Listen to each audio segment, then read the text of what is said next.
This video is going to be about why you should admit your mistakes, which is something that I've learned through my own experiences. So I'm going to start by describing a story of how I got caught drinking for the first time when I was about 16, and how I should have admitted my mistake then, but I didn't. I just kept on lying, um, trying to blow over the fact that I'd done this. Um, and then I'm going to talk about how more recently I have admitted one of my mistakes, and how it's really like benefited me.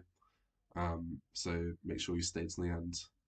Um, so about this story where I drank for the first time, it was, I suppose it's quite classic in teenagers that you want to go around someone's house one day and drink for the first time. So we organized this get together at someone's house. Um, and I grew up in a household where it was quite strict, but like it was reasonable. But alcohol was like off the cards. I was 16. So I knew my mum wouldn't be happy with me going to drink. So I lied to her. I said, oh, I'm going just to see a film or something with my friends at this house. Um, and it was all fun. And she said to me, like, okay, that's fine as long as you come back at this time or whatever. And I made sure I came back at this time, and I hadn't drunk that much. I was absolutely fine, coherent. Went to bed, um, and I had quite a nice time with my friends. Um, And so it came to the morning after, and I started getting up, and my mum called me into her room, um, which doesn't really normally happen. So I was quite confused. I knew something was up, um, and she asked me, "What did you drink last night?" And I don't know why, but I just couldn't admit it at all. And instantly, it was I didn't really have time to think about it. I was instantly like, I don't know, water, or juice. But I knew when she asked the question that obviously she knows that I had alcohol last night and I just didn't admit it. Um, and it turned out that my friends, I left the gathering first and went home. Everyone else stayed up, got drunk, and the parents had to get involved, and they all started texting each other. So my mum found out that way, and she was very angry with me because I had lied to her. I knew that I wasn't supposed to be drinking, and I did, and I lied to her about doing it.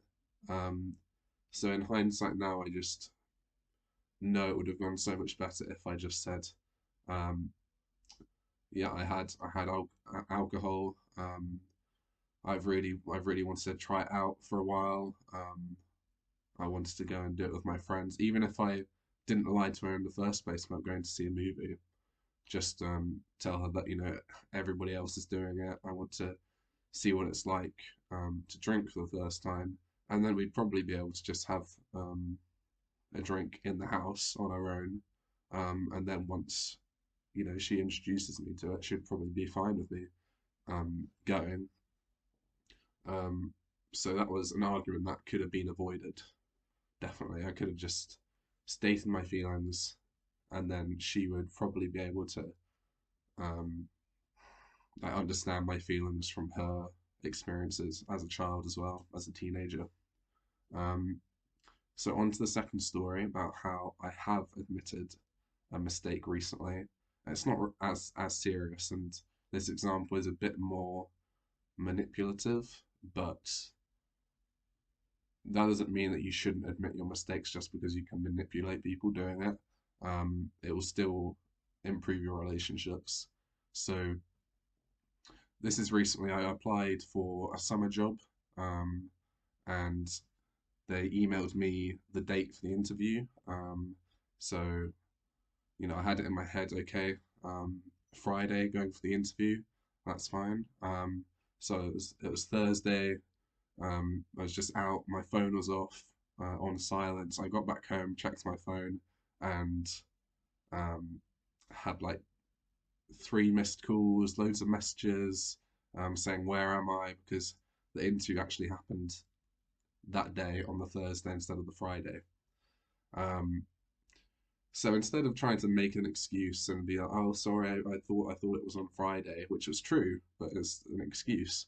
Um, I straight away rang them back. I was like, "Oh, I'm so sorry," and I tried to like put myself in their shoes. Imagine how they're feeling, because back to the first story, what I should have done is put myself in my mum's shoes. She just wants to care for me.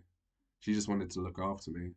Um, and probably after I learnt,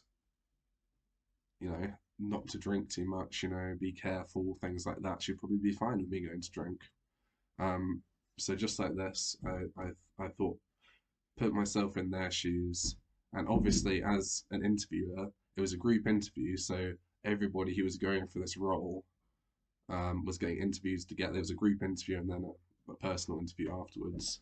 And I missed it. I missed the whole day. Um, I called up and they said, "Oh, I'm so sorry." And they said, "You've missed it. Like all of the interviews too far gone. You're too late to come to the group interview." Um, so I emailed them afterwards and just said, "Look, I'm so sorry. There's no excuse. I know must be really frustrating for you because you've organised it and I confirmed I was coming and I didn't come. Um, I said, please, can I have another try?" And I said, "Yes, okay, come tomorrow morning, first thing, 9 a.m." And I came and they shook their hands and said in person that I'm very sorry. Um, it must have been very frustrating for you. Um, and then the interview went very well and I got the job. So it just shows how you need to not be so proud of yourself and think that you deserve everything. I suppose this is more about the first example with drinking, but I guess I thought that I had a right to drink because I'm a teenager. Everybody else is doing it. Growing up, there's some sort of clash where you feel like you deserve these things because you're a certain age. Um, but just know that the older people, like your parents, a good working relationship with your parents is ideal. You want to be on speaking terms with your parents no matter what, and you can do that by just admitting your mistakes. Um, and then with the second example with the job interview, I could have lied and said, "Oh, um, you said it was on Friday, blah blah blah." No, just admit you're wrong, and carry on. And most times people um, will see that you're responsible and accountable because not many people admit their mistakes. Nobody does. Everybody's trying to protect their own self image, but nobody's perfect. Everybody makes mistakes. So it's a really valuable professional skill to be accountable, where you can be accountable for your mistakes because then you know that you can trust somebody and they're not just going to try and walk circles around you or anything. Um, that's pretty much everything I wanted to say. Uh, there's another point about how um, admitting that you're wrong can just stop arguments straight away.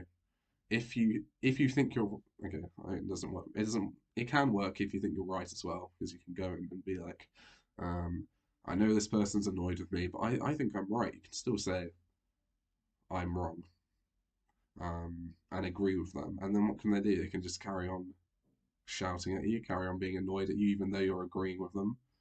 It can be the thing is with this, you can't fake it. You have to really be sincere and be like, I'm I'm so sorry. Um, I've put you through a lot of trouble.